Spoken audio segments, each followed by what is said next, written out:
Putin's involvement in Syria? You said it was sort of like you saw very little downside. Why? I'll tell you what, I am somebody that, and you know I've been saying this to you for a long time, I want our military to be beyond anything, no contest. And technologically, most importantly, because you're getting now, militaries have to be technologically advanced, so we probably have a big advantage. We do have a big advantage of that. But we are going to get bogged down in Syria. If you look at what happened with the Soviet Union in Afghanistan, that's when they went bankrupt. They went bankrupt. They were there so long, so you fought think, so hard. You think Putin's going to get suckered into They're going to get bogged Syria? down. Everybody that's touched the Middle East, they've gotten bogged down. Now, Putin wants to go in. Putin does not want ISIS. I know they haven't hit him as hard as they should be hitting him because they're hitting Assad. They're hitting people we've trained. Well, excuse me. They're hitting people. We're talking about people that we don't even know. Right. The rebel group, we have no idea. I was talking to a general 2 days ago. He said, we have no idea who these people are. We're training people. We don't know who they are. We're giving them billions of dollars to fight Assad. And you know what? It's very possible. I'm not saying Assad's a good guy because he's probably a bad guy. But I've watched him interviewed many times. And you can make the case, if you look at Libya, look what we did there. Mm-hmm. It's a mess. If you look at Saddam Hussein with Iraq, look what we did there. It's a mess. It's going to be the same thing. Do you think the Middle East would be better today if Gaddafi, Saddam, and Assad were sort of, if Saddam and Gaddafi were still there and Assad were stronger? Do you think the Middle East would be safer? It's not even a contest, Jack. It's not even a contest.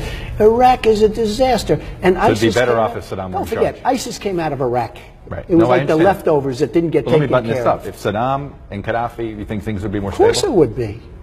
You wouldn't have had your Benghazi situation, which is one thing, which was just a terrible situation. But of course it would. Libya is not even, nobody even knows what's going on over there. It's not even a country anymore. So you welcome Putin's involvement?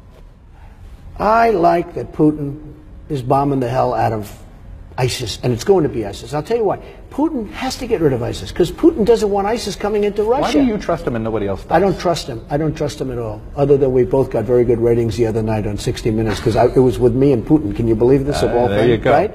So I don't know, did I get the ratings or did he? But the truth is, it's not a question of trust. I don't want to see the United States. We've spent $2 trillion in Iraq, probably $1 trillion in Afghanistan. We're in there. We're destroying our country. We owe $19 trillion. We're bogged down. Russia was bogged down in Afghanistan, meaning the Soviet Union. It broke up the Soviet Union.